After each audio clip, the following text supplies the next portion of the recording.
टुकड़ों टुकड़ों में तो आ रही है, पर आदेश जब एक नैरेटिव, एक माहौल जो बनाया जाता है हिंदी पट्टी में, क्या कांग्रेस वो माहौल बना भी रही है? फ्रंट फुट पे तो खेलना पड़ेगा। अमेठी से क्यों नहीं चुनाव लड़ने का फैसला अभी तक सामने आया? या रायबरेली से प्रियंका गांधी लड़ेंगी या नहीं लड़ेंगी?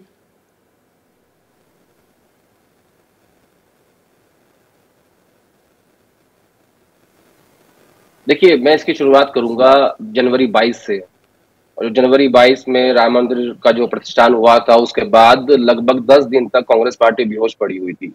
उनको समझ में ये नहीं आ रहा था कि हमारा नैरेटिव क्या होगा, हम चुनाव के बीच में कैसे जाएंगे। और ज्यादातर नेता इतने डिमोरलाइज थे कि सोच रहे थे कि चुनाव लड़ेंगे तो कैसे लड़ेंगे, क्योंकि किसी को लेवल प्लेइंग फील्ड नहीं मिल रही थी। लेकिन पिछले 20 से 25 दिन में एकदम से ऐसा नैरेटिव चेंज हुआ है, खास तौर पर उत्तर भारत के और ग्रामीण इलाकों में।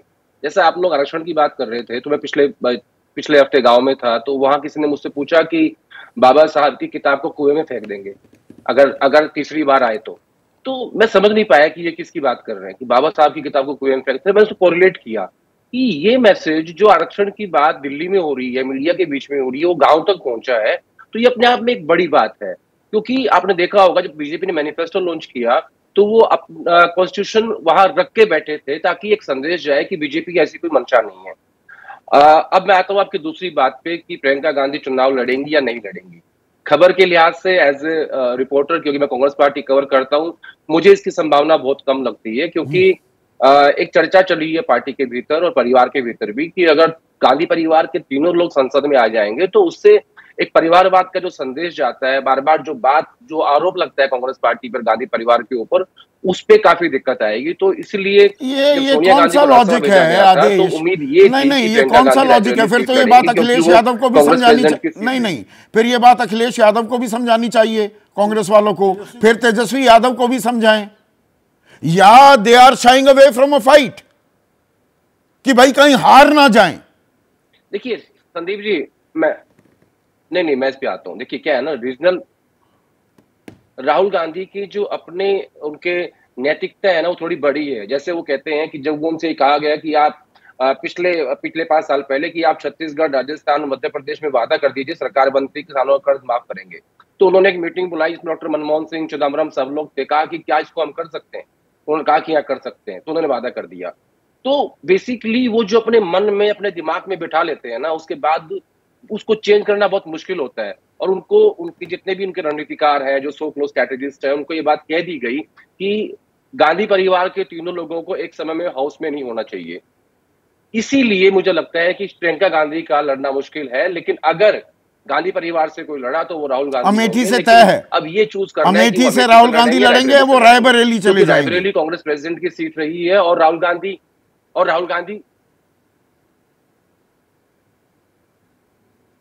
कौन चले जाएंगे? राहुल गांधी अमेठी से लड़ेंगे कि रायबरेली से, या लड़ेंगे भी? मुझे आपकी संदीप आवाज नहीं आ रही। मैं कह रहा हूं राहुल गांधी अमेठी से लड़ेंगे या रायबरेली से? मैं वही कह रहा हूं कि पार्टी के, मैं उस पे आ रहा हूं, मैं वही बता रहा हूं आपको कि हाँ, मैं उसी पे आ रहा हूं। मैं ये कह रहा हूं कि अगर राहुल गांधी चुनाव लड़ेंगे तो वो रायबरेली से लड़ेंगे, इसकी संभावना ज्यादा है। इसके पीछे तर्क ये है कि ये सीट कांग्रेस प्रेसिडेंट की है, सोनिया गांधी कांग्रेस प्रेसिडेंट रही हैं, राहुल गांधी पूर्व अध्यक्ष हैं, इसके पीछे का तर्क ये है। लेकिन कल जब सीसी की बैठक हुई, यानी केंद्रीय चुनाव समिति की बैठक हुई थी, उसमें यूपी एजेंडे में नहीं था आधिकारिक रूप से, लेकिन अविनाश पांडे जो वहां के प्रभारी हैं उनको बुलाया गया, मोना तिवारी भी आई, और वहां सबने ये कहा कि नहीं लड़ना चाहिए। सोनिया गांधी बैठक में मौजूद थी, लेकिन सबने प्रेशर पुटअप किया, लेकिन औपचारिक तौर पे जैसे कांग्रेस में होता है। अब ये भी अपने आप में आप कमाल की खबर दे रहे हैं कि सीईसी की बैठक होती है, सीईसी की बैठक में यूपी एजेंडे में नहीं है। विजय त्रिवेदी, यहाँ पर ये जानकारी दी जा रही है, यूपी एजेंडे में नहीं है, रायबरेली से चुनाव लड़ सकते हैं, अमेठी से नहीं लड़ेंगे, तो फ्रंट फुट पर कैसे खेल रही है? जैसे ही घड़ी का काटा दोपहर 2:30 पे आए, बबीता जी का दिल सास बहू साजिश के लिए मचल जाए। और ये है इनकी बहू, पूरे दिन ऑफिस की टेंशन हो जाए गॉन जब ये करें अपना फेवरेट शो फ्री टाइम पे ऑन। इनकी तरह आप भी देखें अपना फेवरेट शो अपने टाइम पर और डाउनलोड कीजिए एबीपी लाइव ऐप अपने स्मार्ट टीवी पर।